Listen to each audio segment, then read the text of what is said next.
Bom dia. A graça e a paz do Senhor esteja com todos. Amém?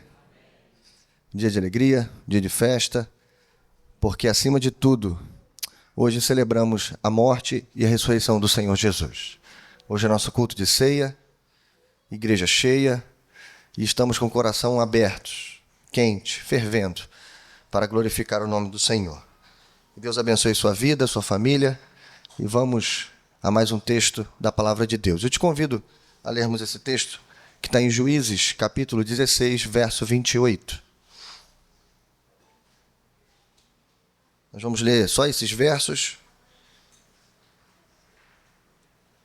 e pensar nesse tema que tem tudo a ver com a ceia do Senhor.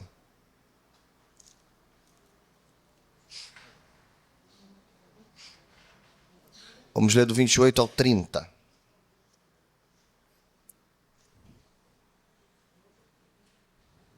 Amém? Diz assim: E Sansão orou ao Senhor: Ó soberano Senhor, lembra-te de mim, ó Deus. Eu te suplico, dai-me forças mais uma vez, e fazes com que eu me vingue dos filisteus, por causa dos meus 2 olhos. Então Sansão forçou as 2 colunas centrais, sobre as quais o templo se firmava, apoiando-se nelas, tendo a mão direita numa coluna e a esquerda na outra. E disse: Que eu morra com os filisteus. Em seguida, ele as empurrou com toda a força, e o templo desabou sobre os líderes e sobre todo o povo que ali estava. Assim, na sua morte, Sansão matou mais homens do que em toda a sua vida. Amém? Esse é o nosso texto, e que o Senhor tenha graça e misericórdia e nos conduza. Bom, irmãos, o tema é esse que você está vendo: Sansão, graça, apesar do vaso. E não dá para falar de Sansão sem falar sobre heróis, né? E eu queria que você pensasse muito rápido sobre o porquê gostamos de certos heróis e não de outros. Qual o critério que a gente usa e tem usado para termos os nossos heróis favoritos? E aqui, é claro, você vai lembrar da infância, você vai lembrar da sua adolescência, ou como eu aqui até hoje gosto de acompanhar filmes de heróis, ler alguma coisa sobre isso, enfim. Mas a verdade é que tem heróis, e eu estou falando aqui de heróis modernos, obviamente. Existem heróis que a gente gosta e heróis que a gente não gosta. E aí a gente usa alguns critérios. Por exemplo, a gente escolhe heróis por causa do poder que eles têm. Alguns, por exemplo, gostam de super força. E claro que a gente se imagina assim, e como um garoto é algo que você queria ter. Você queria ter uma força descomunal, né? Poder levantar grandes coisas, poder fazer grandes coisas. Agora, outros gostam de agilidade. E aí, por aí vai, inteligência, poderes diferentes, né? Voar, soltar raio dos olhos, alguma coisa do tipo. Mas a verdade é que quando você pensa nos nossos heróis modernos, a via de regra, não basta que esses heróis sejam apenas poderosos. Isso é uma tendência, né? A gente vê isso em todas as empresas, em toda a produção de heróis que a gente tem. Não basta que eles sejam apenas fortes. Eles também precisam ser o amigo legal da vizinhança. Eles também precisam ter responsabilidade. E eles também são responsabilizados por isso. Ou seja, não basta só o herói matar. Esse é o ponto. Não basta ele só resolver o problema daquele lugar. Ele tem que fazer isso de um jeito que ele salve o dia e no final do dia ele ainda continue sendo exemplo para as crianças.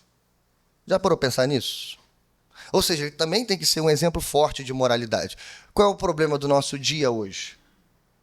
É que o herói bíblico, que eu vou lembrar para você, e não vou, claro, não é nada novo para a gente, ele compreende só a primeira parte e não a segunda.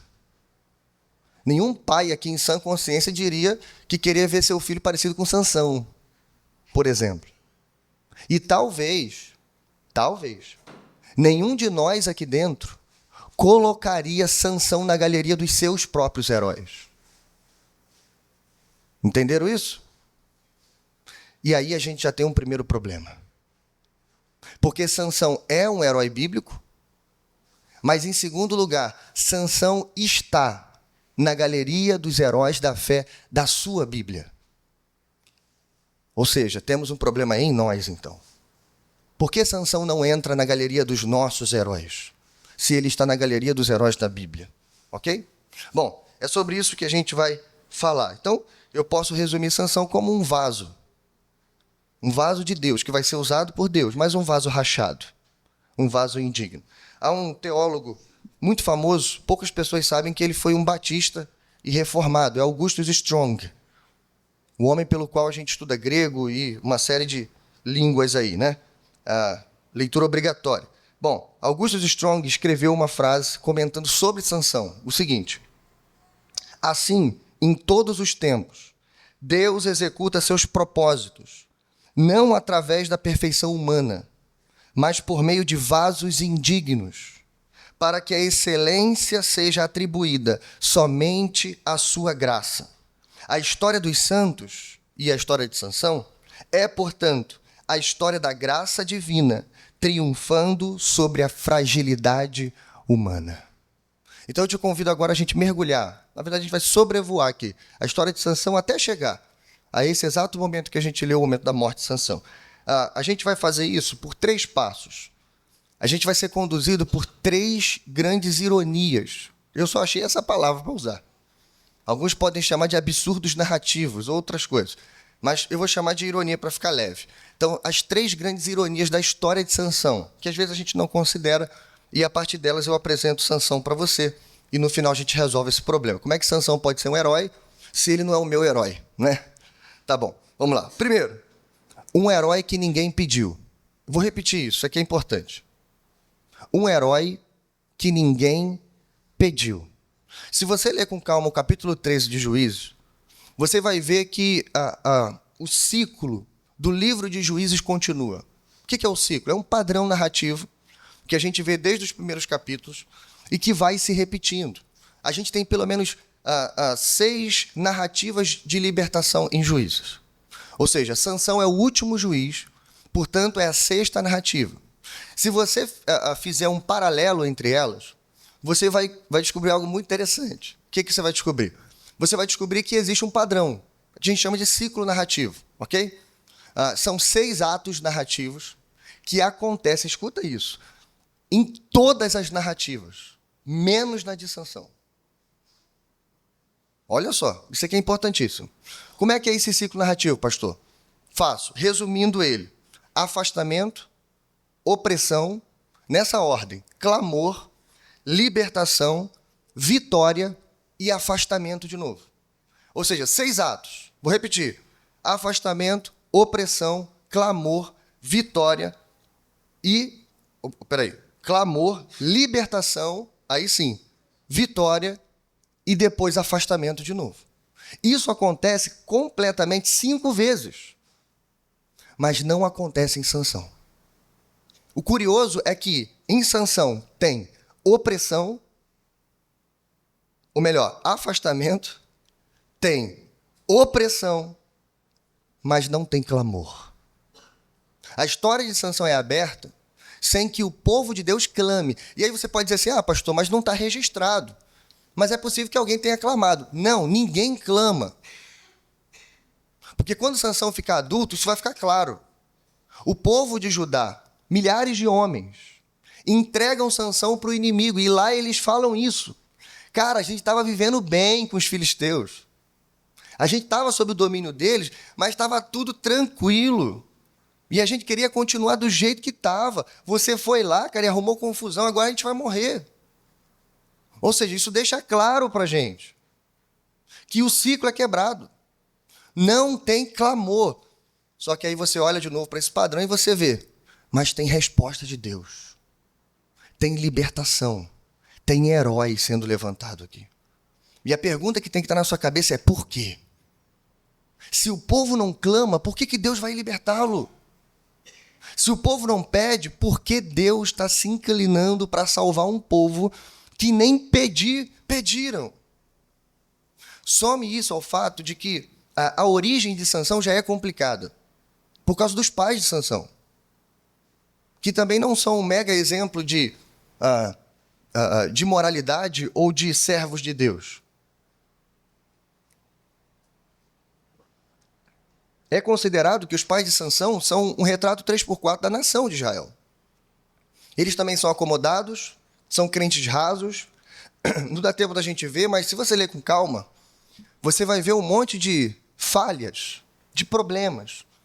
Eles estão mais assustados do que alegres em receber a visita do anjo. A mãe de Sansão foca só nas regras.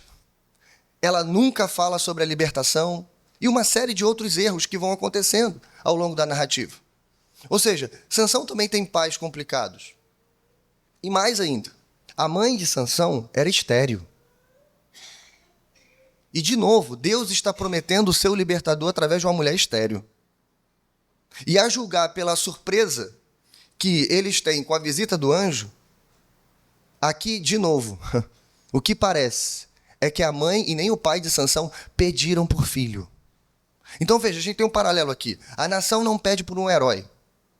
A mãe, que é estéril, não pede por um filho. Mas, ainda assim, a nação recebe o herói e a mãe recebe o filho.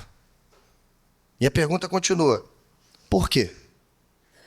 Por que disso tudo? Irmãos, a resposta não pode ser outra. Senão, já no início da história de Sansão, resolvida pela graça soberana de Deus. A resposta clara e bem objetiva é: porque Deus nos salva, principalmente, especialmente, de nós mesmos. E já que a gente começou falando de herói, deixa eu usar essa metáfora para continuar ela e dizer assim, então cadê o vilão, pastor? É claro que Satanás é um grande vilão, mas ele não é o maior vilão. O pior vilão, irmãos, é o pecado. E o pecado não é uma pessoa que mora com você. É você. Era isso que Lutero dizia. Ele dizia assim, eu não sou pecador, eu sou pecado.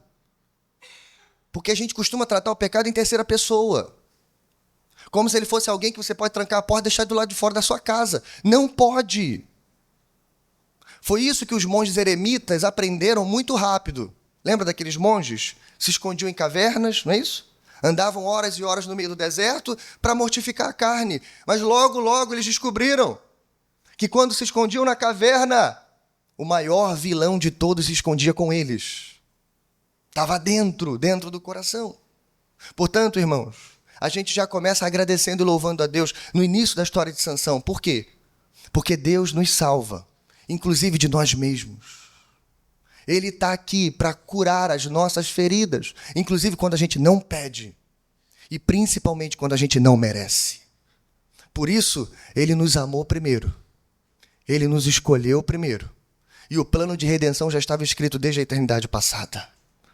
Ele morreu por nós, sendo nós ainda pecadores.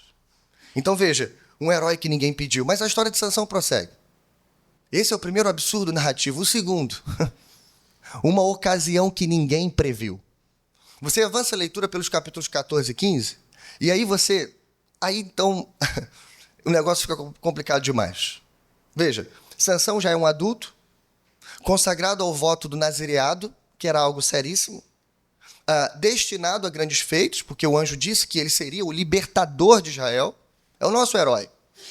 Só que a trajetória do herói não começa boa, ela começa péssima. Sansão já começa a mostrar que veio. E, infelizmente, é alguém muito forte em algumas coisas, mas extremamente fraco em outras. E a fraqueza dele já começa a ganhar cores aqui. O que ele faz? Ele vai na cidade, em uma das cidades dos inimigos, dos filisteus, e ele simplesmente sofre de amor à primeira vista. Ele fica encantado com uma moça lá, uma filisteia. E ele diz assim, eu vou casar com ela.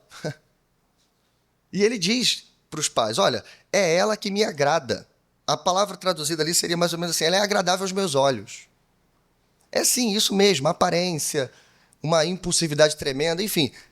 O que a gente vai ver na história de Sansão, e acho que resumiria toda a história dele, é que Sansão é um homem impulsivo.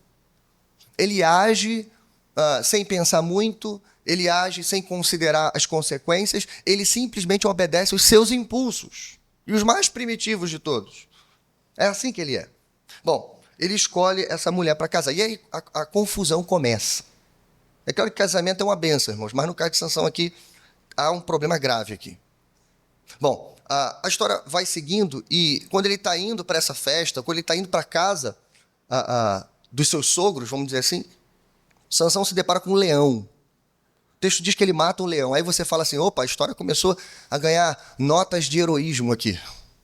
Um leão jovem, um leão forte, né? A história diz que ele despedaça com as mãos. Tudo bem. Aí você pensa, agora vai começar. Não, não vai começar. A coisa vai só piorando. Porque é nesse leão que vai surgir todo o problema. O leão vai ficar morto, a carcaça vai ficar ali, Sansão vai e volta. Quando ele voltar de novo, aquele leão morto será, digamos assim, o motivo pelo qual Sansão começa a quebrar o seu voto. Porque ele vai ver o mel no meio da carcaça do leão, ele vai pegar aquela comida sabendo que ele não podia tocar em coisas mortas, impuras, e aí ele começa, a partir disso, causar uma grande confusão. Na festa de casamento, que durava uma semana de Sansão, sabe o que ele faz? Ele vira para os inimigos, para os jovens da cidade, faz um enigma. E ele faz um enigma usando, literalmente, o pecado dele, que é a carcaça do leão e o mel que ele achou na carcaça do leão. Ou seja, Sansão é alguém que age por impulso, é alguém que brinca com os seus pecados e continua vivendo a vida como se tudo estivesse bem. Isso é curioso na história de Sansão. Parece que está tudo bem. Afinal, toda vez que eu preciso escapar, o Espírito do Senhor vem sobre mim, eu fico com uma força descomunal, eu resolvo o problema e eu salvo o dia. É provavelmente assim que a cabeça de Sansão funcionava. Bom, e aí o texto diz, irmãos, que os teólogos chamam isso de aposta sangrenta. Por quê? Os caras ficam irados porque não tem resposta para aquilo, e aí eles perguntam à futura esposa de Sansão, começam a oprimir ela, ela então descobre o segredo, conta para ele, agora quem está furioso é Sansão. Sansão sai dali, ele perde a aposta, ele tem que pagar 30 roupas, ele mata 30 homens. Você pensa assim, mas são inimigos. Ok. Mas lembra que eu falei? Não é só matar. A gente tem que saber por que a coisa está acontecendo.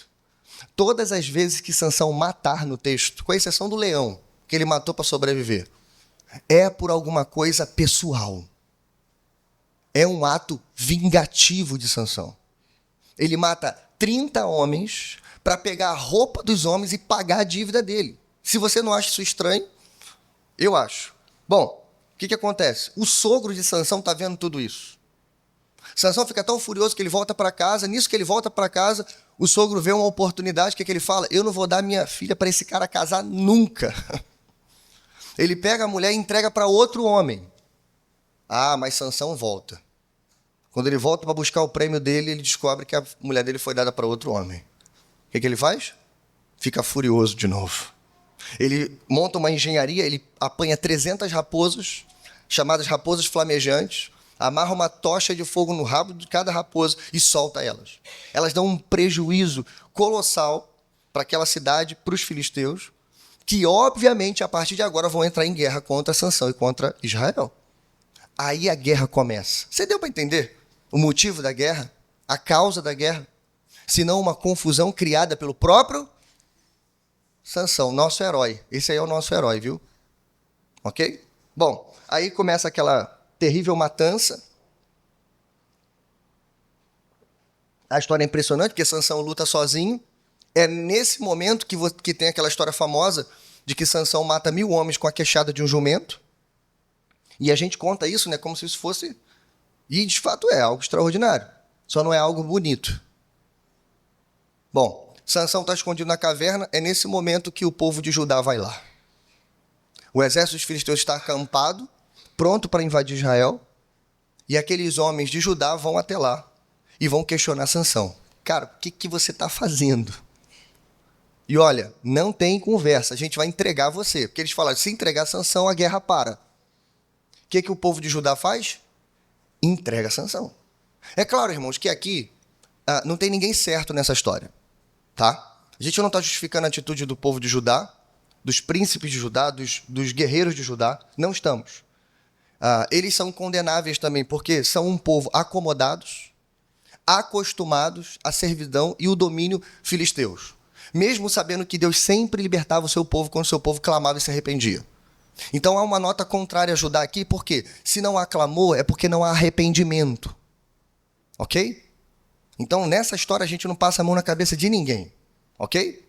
Mas seguindo. Então, qual é a solução? Entregar Sansão. Eles entregam Sansão. E aí Sansão vai até aqueles homens, e aí sim, é nesse momento que ele mata 1000 homens com a queixada de um jumento. Eu adiantei a história um pouco, mas é agora. Ele mata aqueles homens, a guerra praticamente para ali, porque eles ficam assustados. Só que tem um problema. Sansão era super forte, mas Sansão não era invencível. Isso fica claro aqui. Sansão está morrendo de sede. Você imagina a energia que tem que gastar, ainda você sendo super forte, para matar 1000 homens. Sansão está morrendo de sede. É agora que Sansão faz a sua primeira oração, talvez da sua vida, mas pelo menos da narrativa. E a primeira oração de Sansão, diferente da segunda e última que a gente leu, é uma oração para salva minha vida pelo amor de Deus. É tipo você orando para almoçar 1h da tarde com fome. Senhor, abençoe isso aqui, amém. Senhor, não deixa que eu morra. Obrigado pela comida. É tipo isso. Mas Sansão está desesperado, ele está com sede, ele vai morrer. Ele ora, Senhor, por favor, me dá água, eu estou morto de sede. E aí, nesse momento que Deus fere uma rocha e a água sai para matar a sede de Sansão. Bom, tem 2 considerações que eu queria fazer sobre esse tópico, que é uma ocasião que ninguém previu. Tem 2 coisas que a gente não pode passar aqui sem falar. Primeira coisa, Deus estava agindo através do impulso e da irresponsabilidade de Sansão. Você pode resumir isso. Deus agiu através do pecado de Sansão. Literalmente. Calma, segura. Caminha comigo. Verso 4 do capítulo 14. Seus pais não sabiam que isso vinha do Senhor, que buscava ocasião contra os filisteus, pois naquela época dominavam Israel. Então, isso o quê? A atitude impulsiva de Sansão de escolher uma mulher dentre os inimigos e casar-se com ela. E tudo mais que viria depois disso, a confusão armada pelo próprio Sansão, tudo isso vinha do Senhor. Mas calma, a gente não está colocando os pecados de Sansão na conta do Senhor. A gente está colocando, irmãos, o resultado, ou as circunstâncias que estão acontecendo aqui. Cada pecado que Sansão vai cometendo é culpa dele mesmo. Grava essa frase que no final ela vai ser importante. Sansão poderia entrar no céu com os 2 olhos, mas ele entrou no céu cego, humilhado, amarrado. Ponto. Então, a questão aqui é, Deus não causa os nossos pecados, mas ele é tão soberano que o propósito dele não pode falhar. E o propósito dele vai acontecer, inclusive, através dos seus erros. É isso que a gente aprende. E aí, para quem estiver pensando ainda, pastor, mas isso ainda passa pano no pecado de Sansão. Ei, não passa. Porque aí a gente vai para a segunda observação. Porque o nosso pecado, inclusive de Sansão, escute isso, custou caro demais para o Senhor Jesus. E na história de Sansão, isso fica representado pela pedra que foi ferida, para que Sansão não morresse de sede. A palavra hebraica usada aqui para o que Deus fez na pedra é rachar a pedra, machucar a pedra, ferir a pedra. Representativamente, a gente está vendo uma pedra que foi ferida para salvar um herói controverso, mas um pouco mais à frente, o próprio Filho de Deus seria ferido para salvar todos os Sansãos da história. É isso, irmãos. Então, Sansão vai aprender, e nós também, que se pecarmos, irmãos, sofreremos as consequências desse pecado, e Sansão vai sofrer cada uma delas. Mas se pecarmos, temos um advogado fiel que está nos céus, pronto para nos perdoar de todos os pecados. Bom, mas seguindo, podia acabar aqui a história de Sansão, né? Ele orou, ele podia ter se arrependido, ele bebeu água, e o último verso do texto ainda diz que ele continuou mas julgando Israel durante 20 anos. A história não acaba aqui, e a gente entra no último capítulo, que é o capítulo 16 de Sansão, para a gente ver a terceira ironia da narrativa. Uma virada que ninguém imaginou. É a terceira e última, né? Bom, e aí no capítulo 16, irmãos, infelizmente a coisa continua do mesmo jeito. Inclusive tem duas mulheres para Sansão no capítulo 16. O texto já começa dizendo que ele vai e escolhe uma prostituta em Gaza, aí dá uma confusão lá, ele consegue escapar, e aí depois já apresenta a famigerada Dalila, que para quem não sabe, o nome Dalila em hebraico significa fraco. Fraco. Ou seja, a gente já está vendo aqui uma ironia da narrativa ou da própria linguagem, mostrando que o homem mais forte será subjugado por alguém que é extremamente fraco. E você lembra da história? O relacionamento de Sansão com Dalila provavelmente durou muito tempo. É um relacionamento enraizado, um relacionamento obsessivo, prejudicial, destrutivo. Ao ponto em que Dalila brinca com Sansão, Sansão sabe o que ela está fazendo, sabe. Porque a cada momento que ele revelava um segredo mentiroso, ela ia lá e fazia exatamente o que ele falava. Então, só sendo muito tonto para não perceber. Sansão sabia. Só que lembra da arrogância de Sansão? Ele se achava o herói. E a despeito de tudo que ele fazia, quando ele precisava, o Espírito do Senhor vinha sobre ele, ele libertava e salvava o dia. Então Sansão vai brincando, lembra? Ele é alguém que gosta de brincar com o seu pecado e age por impulsividade. Então é possível que isso tenha durado vários dias, talvez meses, talvez anos. E Sansão está envolvido com essa mulher e a brincadeira continua. Só que lembra que eu falei para você? Existe a consequência do pecado. Até que aquela mulher vai subjugando tanto ele, vai fazendo chantagens emocionais. Você não me ama. Você não confia em mim. E aí vai chegar num estágio, o texto diz, insuportável. Sansão entrega o ouro, então. Ele revela o grande segredo. Que a essa altura, curioso, né? Ele achava que eram seus cabelos, sua força vinha dos seus cabelos. Bom, mas de fato o voto dele tinha a ver com os cabelos. E aí ele conta o segredo. Dalila dá um jeito de rapar a cabeça dele. E você lembra da história. Sansão é capturado, subjugado e humilhado. Irmão, Sansão não é só preso. Ele é humilhado. Duas coisas que a gente passa batido. Primeiro, furaram os olhos de Sansão. Isso é um sinal de humilhação grave. Segundo, Sansão foi colocado na prisão não para ficar à toa lá, secando no sol. Sansão foi colocado para mover um moinho dentro da masmorra, ou seja, lá onde ele foi colocado. Ou seja, ele ficou ali, em árduo trabalho o tempo todo. Sansão ficou sofrendo com os olhos furados, esquecido, pelo menos pelo seu próprio povo, e jogado nesse lugar terrível. Só que o verso 21 do capítulo 16, irmãos, parece que acende uma lâmpada fraca no fundo da sala. Como quem dissesse assim, ele está subjugado, humilhado e esquecido, mas não abandonado. Olha o que diz o verso 21. Mas logo o cabelo da sua cabeça começou a crescer de novo. É como se o narrador estivesse preparando a gente. Calma, a história não acaba aqui. Está entendendo, irmãos? Sansão não morreu assim. Porque se ele morre assim, pronto, a história acaba assim. Não. Mas aí a história prossegue. Então a gente chega no evento em que a gente leu aqui no início. Como é que acontece a oração de Sansão? Ele é tirado então do moinho, é levado para esse lugar, talvez um grande templo, um lugar arranjado para uma grande festa, onde os filisteus estão adorando o deus deles, o Dagon, justamente por causa da vitória deles sobre Sansão. Então eles precisam do troféu ali. Levam Sansão para lá, colocam ele em algum lugar, onde Sansão é zombado de novo, é humilhado de novo, e ele fica lá. E aí, nesse lugar, por isso que o contexto é importante. A oração de Sansão, por mais que ela tenha falhas, viu? A oração tem falhas. Sansão parece um novo convertido orando, não alguém que está já no final da sua vida vivendo experiências com Deus e tendo maturidade com Deus. Não.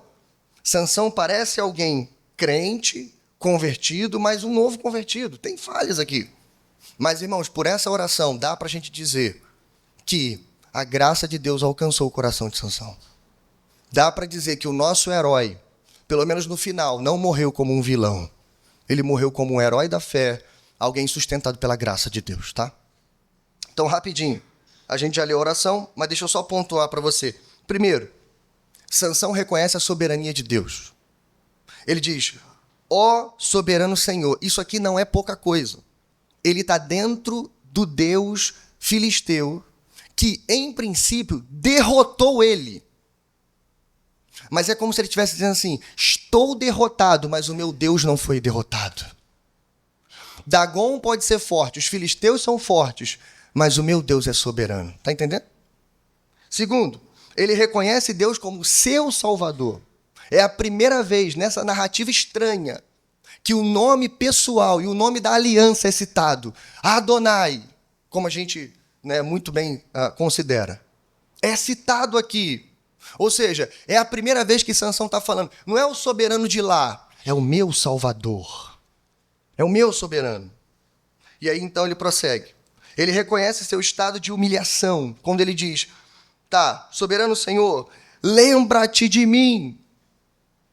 Ele reconhece que ele está, pelo menos de uma certa forma, ou por causa do seu pecado, sofrendo as consequências, esquecido pelo Senhor, longe do Senhor, por sua culpa.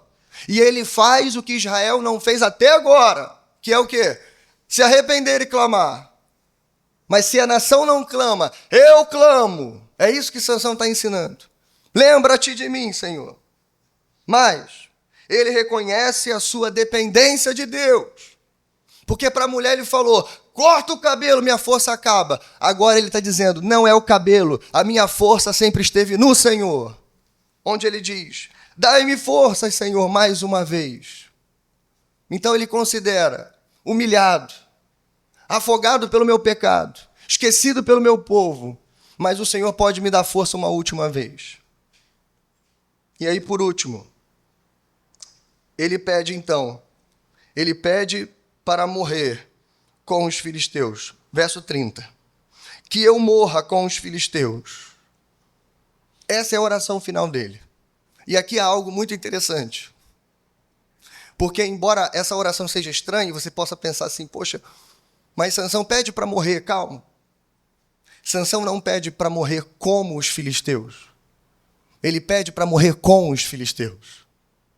Ele que viveu a sua vida praticamente inteira, copiando as práticas pagãs, e vivendo como um filisteu, no final, ele diz, olha, eu vou morrer com eles, mas eu não morro como eles.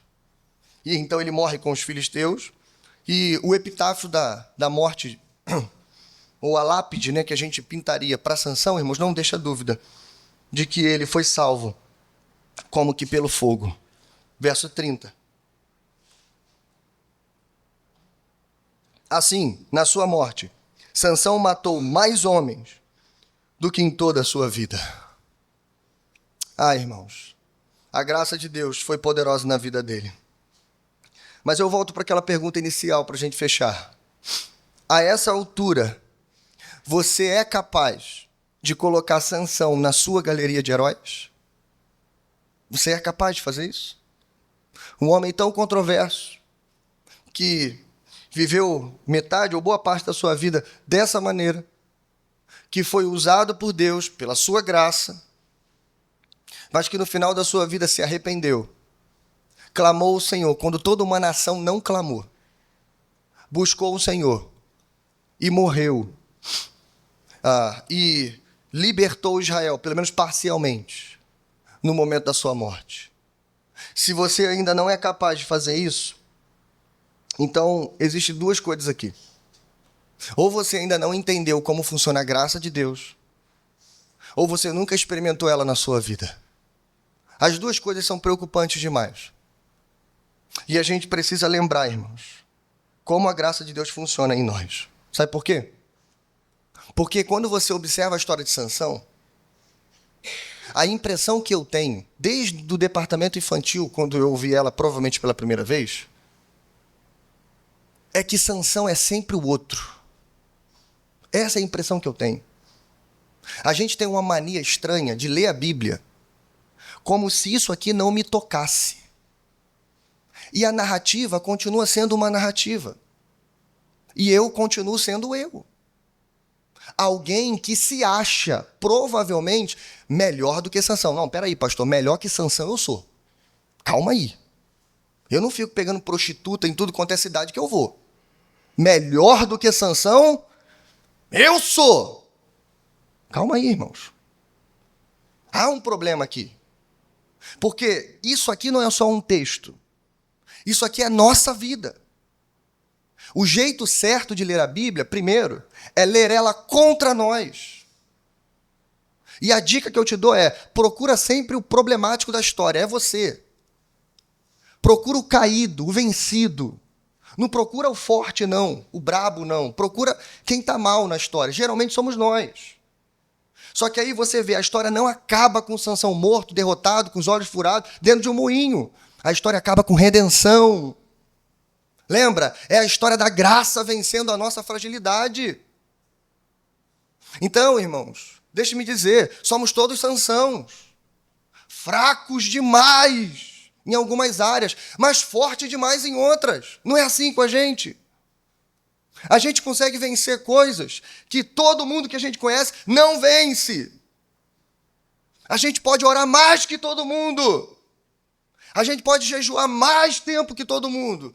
Eu leio mais do que todos os outros. Ok. Mas e as outras áreas da sua vida? E as outras tentações? E os pecados que te seguem de perto? E os outros vícios? Como você está lidando com isso? Seu hipócrita, pensa nisso. Para de achar Sansão um estranho. É você. Agora eu chamei sua atenção. É você. Mas calma. Se somos tão fracos como Sansão, irmãos, então pelo menos, antes do fim, a gente vai acabar com toda a hipocrisia do nosso coração. E a gente vai se arrepender verdadeiramente. E eu espero que isso aconteça antes que a gente tenha os olhos furados e a gente esteja esquecido na prisão. E se a gente fizer isso, lembra? Ele é fiel e justo para nos perdoar os pecados. Ele é soberano, irmãos. O propósito dele vai acontecer com ou sem você. O propósito dele vai acontecer você com olhos ou sem olhos. Vai acontecer. Então, por favor, se arrependa hoje. Hoje é culto de ceia, é momento para isso, para o autoexame, para a gente pensar seriamente nos nossos pecados, nos nossos vícios, nas nossas mazelas, na amargura que ainda está aí dentro. Quanta gente você não consegue perdoar, hein? Pensa nisso. Bom, não dá para terminar, irmãos, falando de heróis e vilões. Pelo menos de um herói que parece até um anti-herói, né? Sem falar daquele que é o herói perfeito. E dentro dos critérios que eu coloquei lá na introdução, ele consegue superar todos eles. Você pode até dizer, pastor, mas não tem raio saindo dos olhos dele. Nem precisa. Se bem que João vê ele com olhos como chama de fogo, né? Eu não faço ideia do que seja isso. Mas eu tenho certeza, irmãos, que não há ninguém que foi imaginado, criado, mais poderoso do que ele. Mas também não há ninguém que consiga salvar o dia e terminar o dia com as mãos limpas. Não há ninguém, irmãos. Bom, então a gente vai terminar fazendo aquilo que eu adoro. Semelhanças e diferenças entre o herói da nossa história e o herói verdadeiro, o herói dos heróis, Jesus Cristo. Semelhanças primeiro. Há muitas semelhanças entre Sansão e Jesus. Deixe-me ler para você. Um anjo anunciou o nascimento de ambos. Não é legal isso? É legal, né? A mãe de Sansão era estéril. A mãe de Jesus era virgem. Mas ambos foram presos, torturados, traídos e zombados antes do fim. Ambos foram heróis solitários. Lutaram sozinhos. E no final, morreram sozinhos. Ambos venceram na morte, de braços estendidos. Deu para entender isso? Sansão estava com o braço direito num pilar e com o braço esquerdo no outro pilar. Isso aqui não é à toa, irmãos. Você acha que isso é coincidência? Ele morre com os braços estendidos. Bom, agora as diferenças. Percebeu que eu pulei a vida de Sansão? Para que houvesse semelhanças? Percebeu, né? Tá bom.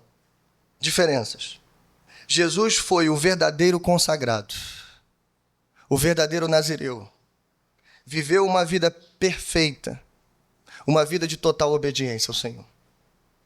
Jesus venceu pelo poder da sua palavra e não pela força bruta. Jesus agiu pelo propósito de Deus, pela vontade de Deus e nunca por vingança ou por coisas pessoais. Jesus se tornou o Salvador do mundo inteiro, ao invés de lutar apenas as suas batalhas pessoais. Jesus morreu de braços estendidos, mas salvou o mundo todo quando morreu, mas ressuscitou. Morreu pelos nossos pecados e ressuscitou para a nossa justificação. Irmãos, agora, todos os Sansãos, eu e você, podemos ter esperança. É como se o texto estivesse dizendo para nós, o cabelo da cabeça deles continua a crescer de novo. Ou seja, há esperança, irmãos, para a nossa vida, há esperança para o nosso pecado, há esperança para os pecados que nos seguem de perto, para os pecados persistentes, para a amargura que há no nosso coração. Há esperança para nós, porque houve esperança também para Sansão. Há esperança, irmãos, porque o nosso verdadeiro herói, o nosso verdadeiro Sansão, não era só forte e bruto ou todo-poderoso, mas morreu de braços estendidos, amando um povo que nem sequer pediu ele para amar, que nem sequer pediu ele para salvar. Esse é o nosso Deus, esse é o nosso Senhor Jesus. Eu encerro com as palavras de Paulo, 2 Coríntios capítulo 4, verso 7.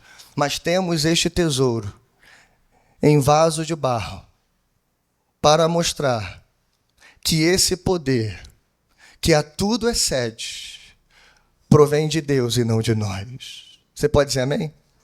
Curve sua cabeça. Pai nosso que estás nos céus, bendito e exaltado é o teu nome, Senhor. Como é bom, Senhor, ouvir a tua voz de manhã. Como é bom, Senhor, sentarmos diante da tua palavra e ela nos perscruta, Senhor, muito melhor do que nós mesmos fazemos. Então, Senhor, derruba nessa manhã toda a altivez de espírito, todo o orgulho pessoal, todo pensamento. Eu faço isso, mas Deus ainda me usa. Derruba isso nessa manhã, Senhor. Derruba toda raiz de amargura. Gente que não consegue perdoar gente, sendo que ela foi perdoada pelo Senhor. Gente que não suporta o irmão porque o irmão parece um Sansão, mas na verdade ela também é Sansão em outras coisas. É forte demais aqui, mas é fraca demais ali. Então, Senhor, coloque essa palavra dentro de nós. Faça com que ela não seja só letras num papel, mas que ela seja flecha ferindo o nosso coração, Senhor. Porque um dia o Senhor feriu a rocha por nós. Cristo foi ferido e moído por causa dos nossos pecados. Então, Senhor, nos faça nessa manhã, diferente de Israel, diferente dos pais de Sansão e de Sansão na sua vida inteira, nos faça clamar ao Senhor. Hoje é manhã de clamor, é manhã de arrependimento. Se tem afastamento e tem opressão, então também tem que ter clamor, Senhor. Então dai-nos hoje a capacidade de clamar e suplicar o Senhor em prol da nossa própria alma. A gente não quer comer e beber indignamente. A gente não quer manchar a mesa do Senhor. A gente não quer, Senhor, ficar de fora do banquete final. Nós queremos ser servos da justiça que amam a justiça. Nós queremos ser vasos de barro que carregam o teu tesouro. Mas ainda que rachados, nós queremos entrar na cidade celestial. Então tem misericórdia de nós, Senhor, porque nós servimos, mas também amamos o Senhor. Fica conosco, Senhor, em nome de Jesus. Em nome de Jesus, amém. Amém. Que Deus abençoe a sua vida e o seu coração. É com esse espírito, irmãos, que damos início, então, à ceia do Senhor. Queria convidar nossa equipe aqui à frente, os nossos diáconos também.